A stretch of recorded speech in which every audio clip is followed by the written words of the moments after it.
Okay, so I just wanted to address your question about rubrics. Now, we do have two kinds of rubrics that are automatically installed or that we install into D2L, and that is for case studies and for papers.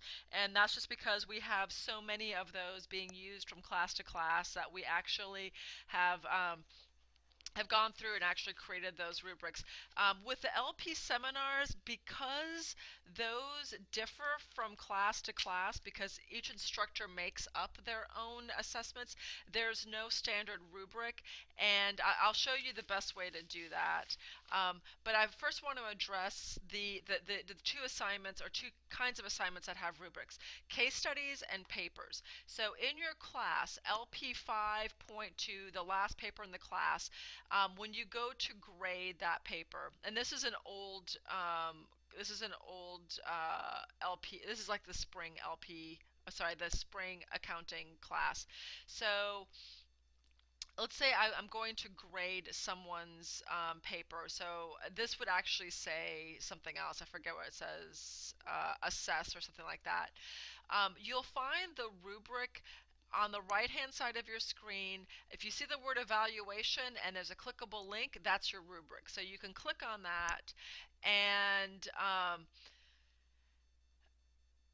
the rubric is just a point and click. Now, even though it says 30 points mathematically, um, this rubric assumes that an assignment is 100 points, which it's not always that case. So even though this says 30 points, if the assignment is actually a 200-point assignment, this will actually be 60 points. So that confused the heck out of one of my instructors a couple of quarters ago, and I still am not entirely convinced that he understands that.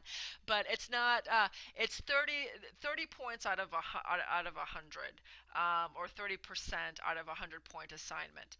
So so you could just point and click, and you'll see that I think I mentioned this before, that 100% assignment is incredibly rare. There are not many people who get 100 on a paper. I mean, I consider myself to be a relatively good writer, not a great writer, but I am neurotic and neurotic enough to be quite careful when I write, and I don't think I've probably gotten 100% on a paper. I don't think I've ever deserved it, because I know that there were at least one or two typos in there, or there might have been one or two grammatical errors. So I'm not saying that you're going to catch every single possible error, but if a student has a couple of writing errors, then they're going to get deductions, right, for instance, right here on their mechanics. If their critical thinking is good, but it could have been better, then there's still room for improvement. It's probably not 100% paper. Um, Now, what happens if you have a paper where the content is not exceptional? It's not quite exceptional, but it's better than good. If you scroll to the right hand side, I do not know where my little, there's supposed to be there's supposed to be a little icon over here that you can click on that will allow you to edit. There's a little pencil that should be here that will allow you to edit the score, so that you can choose 28 points or 29 points or 29.2 points, and I'll contact IT to find out why that isn't there. And so the rubric for the case studies works exactly the same way. I mean, it has a different matrix, but it's still a point and click. And I'm hoping to get the little pencil fix so that it still has the ability for you to edit the points, so that you are not stuck choosing between this and this, where you can actually customize a score so that it reflects what the student actually did. So that's for your case studies and for the final paper. Now, when it comes to the discussion assignments, the best way to do that is I would go to assignments and then go to the grade book, and then you just go to the top of the column and choose select all.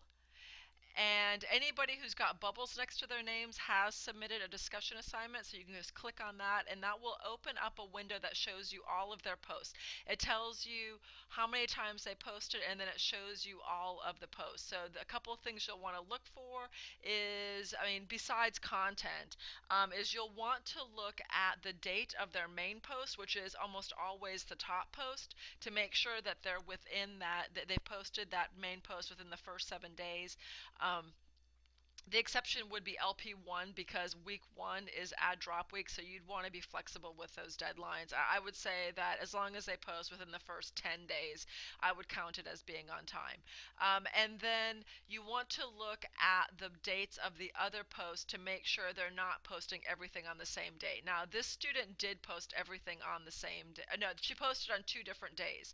You have to post on at least 3 different days. And that was why well, the instructor should have taken off 10% of their grade for that. He took off 10% of her grade for not having any citation or not having any research, but to be honest, it should have been an additional 10% deducted for trying to post all on the same day. And this is something that instructors have been very lax about in the past.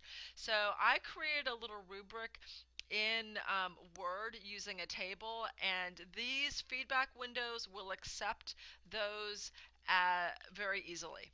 So I just pasted in there, and then I went through the grading in a previous video. The main post is half the points that are available. The feedback is the other half of the points available.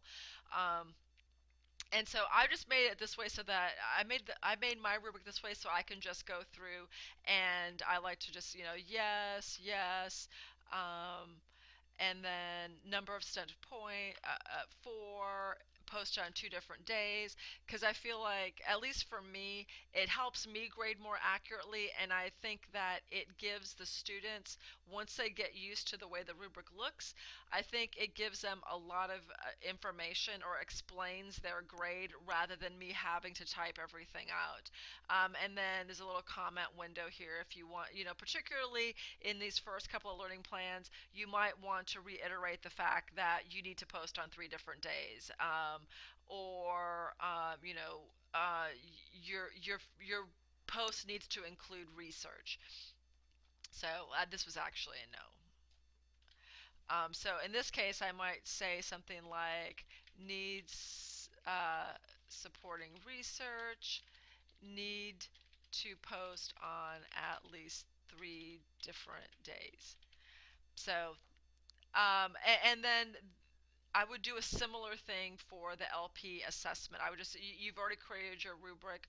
I would go ahead and just paste it into the feedback window, and then fill it out. So hopefully that helps.